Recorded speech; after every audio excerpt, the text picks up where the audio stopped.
Welcome to Brains on Games. I'm Dr. Brian MacDonald, and I'm a psychologist with the practice that focuses on supporting kids who have learning differences or learning disabilities and helping them to be successful at school. For years, one of the things I've done is prescribe board games to families to give them fun ways, fun opportunities to allow their kids to practice the skills that need a little bit of extra support in order for them to develop. Now, I do talk about kids when I'm talking about these games, but of course, if you're practicing a skill, that's good for anyone of any age, and there has been research on board games that shows that it's helpful in keeping your mind active as you get older. So really, it's for kids of all ages, I guess you could say, but I usually say kids because that's where my practice is. This episode, we're going to talk about a great little visual spatial game. I know we did a visual spatial game last time around, but this is one that I love and I couldn't resist talking about it. But it's a visual spatial game called Blueprints, where you play as an architect or as a construction person who's building a tower from dice. You can see the dice here that make up that tower. Now, this is a little game that takes about half an hour to play. It's not too complicated or long. You can play it with between 2 to 4 players, and it's appropriate for kids age 13 and older. Now, I would say that you can play it with younger kids. Where they're going to get tripped up or mixed up will be in the scoring part, because the scoring can be a little bit complicated, so they'll need some extra help with that. But I think younger kids can play Blueprints as well. Now, Blueprints is a dice drafting game, and drafting is a style of game where each player is taking something from a community pool, and then whatever they've taken isn't available for the other players. They're going to use it to build something or do something, and the other players can no longer access that card, or in this case, that die that's been taken out of the pool. And, well, let's take a look at Blueprints. Here you can see there's the row of dice, and that's where you're going to be taking pieces in order to build your construction, your building.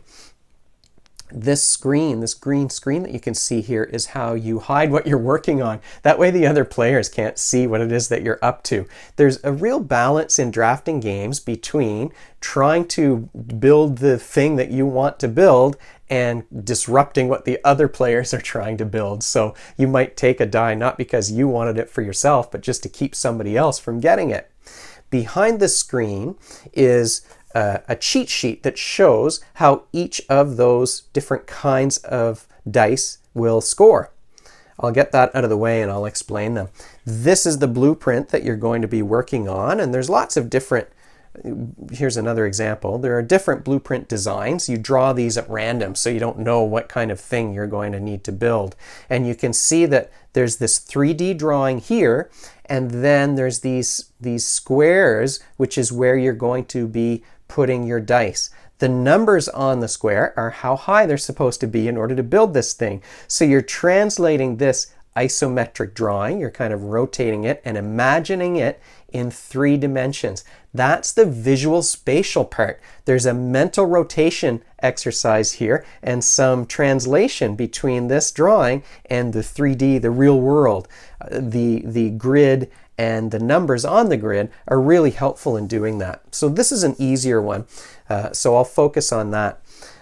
These numbers tell you, like I said, how high you're supposed to stack up the dice to make this model. Now, you will get some extra points at the end of the round if you can make a model exactly like this, but that can be tricky because the dice that come out are random. They're pulled out of a bag and then rolled, so you don't know what number you're going to get and you don't know what color you're going to get. Let me tell you a little bit about the colors. These different colors represent different materials that you're going to be putting into your building. The orange ones, there's 2 of them here, the orange ones are wood, and wood obtains a score. You get the score from wood according to how many dice are adjacent to it, okay? So if I've got 1 wood here and I've got another die here, well then I've got 1 adjacent die, so that's how I'll be scoring that one. The green ones are recycled materials. You get more points the more of those you use in your construction. The clear ones are glass. glass scores according to the number that's up on top. And then the black ones here, the black ones are stone, and you get higher points for stone depending on how high it is in your tower. So if you've got it on the 3rd level of your tower, you're going to get more points. Now, right away, I think you can see that not only the visual spatial skills that are involved, but there's mental math here.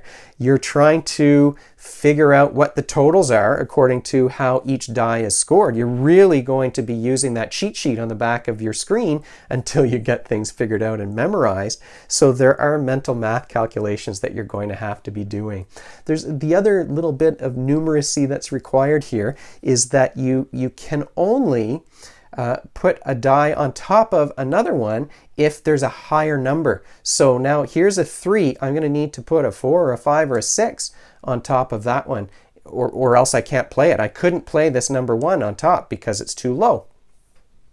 Now you're starting to think about probabilities. How likely is it that I'm going to get a higher number than that on the next roll? So if you've got a high number like this 5, you might put it down here where the number 1 is, because then I don't have to stack anything on top of it. So again, like most of these kinds of games that I talk about on the show, there's a planning element and a bit of problem solving that you have to do.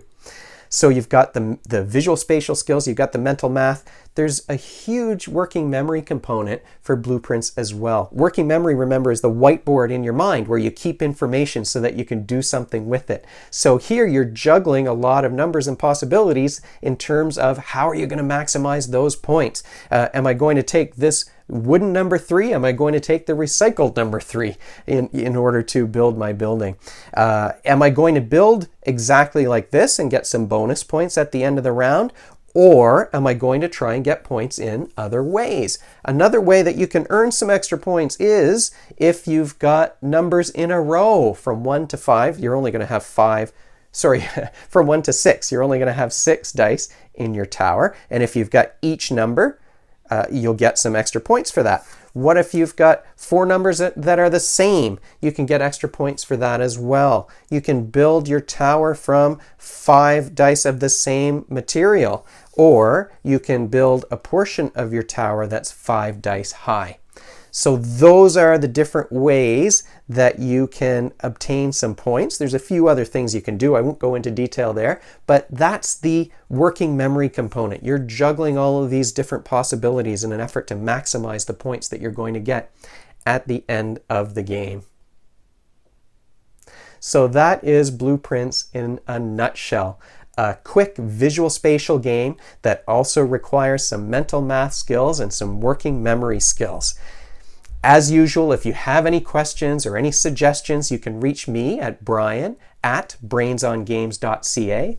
Brainsongames.ca is the website where you can find all the previous episodes. They've all been posted up there. In fact, you can find Brains on Games on Facebook and Instagram and Twitter as well. We're all over the place now. So if there's anything you have comments or suggestions about, there's lots of ways that you can track me down. Hopefully you enjoyed this episode, and hopefully you'll join me next time.